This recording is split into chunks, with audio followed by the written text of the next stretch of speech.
Hey guys, it's Kay, and if you're new here, hi, welcome. We do true crime stories while doing our makeup. So it's a murder and makeup series, if you will. Today's case is going to be the kidnapping of Stephen Stayner. I am trying out a new mic today, so I'm hoping that it works the entire time. I got him a few weeks ago, but I never really tried it. So anyway, today we're discussing the kidnapping of Stephen Stayner. Stephen Stayner was the third of 5 children born to Delbert and Kay Stayner. He had 3 sisters and an older brother, Carrie, who would be convicted and sentenced to death in 2002 for the murders of 4 women near Yosemite National Park. On the afternoon of December 4th, 1972, Stephen was approached on the way home from school by a man named Irvin Edward Murphy, who had become acquainted with convicted child molester Kenneth Parnell. They were co-workers at a resort in Yosemite National Park. Irvin was described as trusting, naive, and simple-minded by those who knew him. He enlisted Kenneth, who told Irvin he was an aspiring minister, into helping him abduct a young boy so Kenneth could raise him in a religious type deal. Acting on instructions from Kenneth, Irvin passed out religious tracts to boys walking home from school that day. After spotting Stephen, he claimed to be a church representative seeking donations.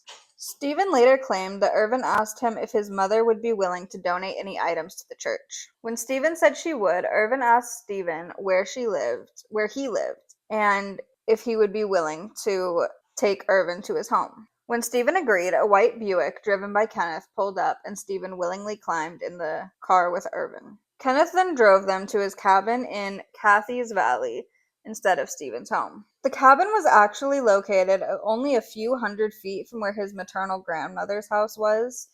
Kenneth would molest Stephen during the first night at the cabin.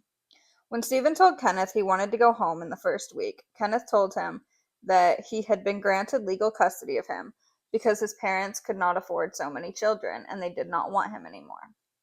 Kenneth began calling Stephen Dennis Gregory Parnell. He would keep Stephen's real middle name and birth date when enrolling him in various schools. Kenneth passed himself off as the boy's father, and the two moved frequently around California. He allowed Stephen to drink alcohol at a young age and come and go as he pleased.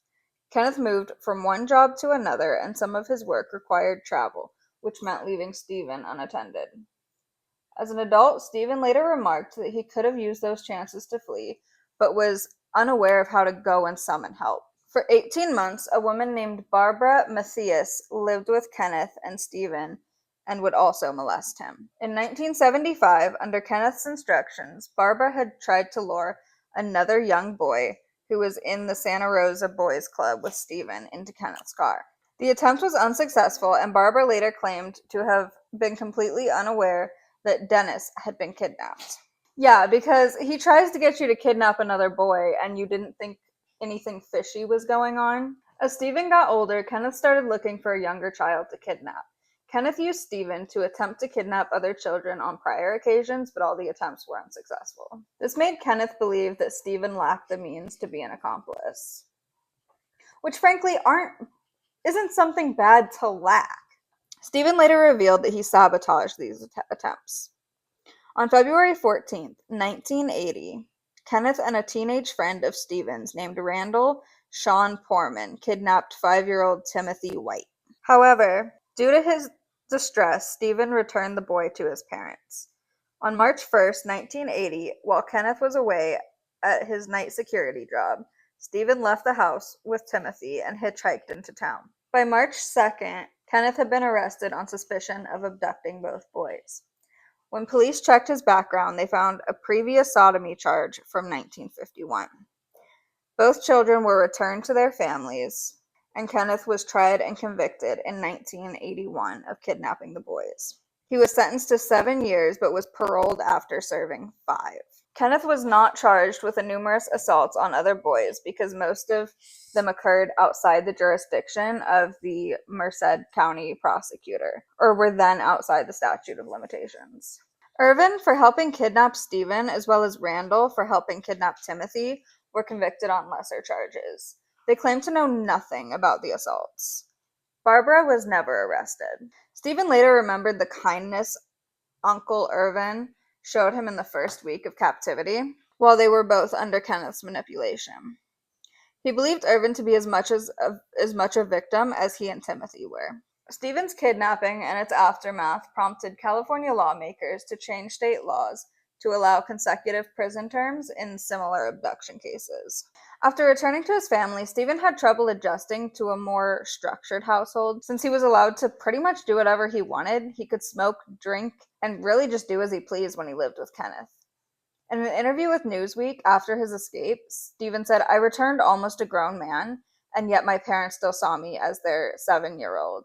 After they stopped trying to teach me the fundamentals all over again, it got better. But why doesn't my dad hug me anymore? Everything has changed. Sometimes I blame myself.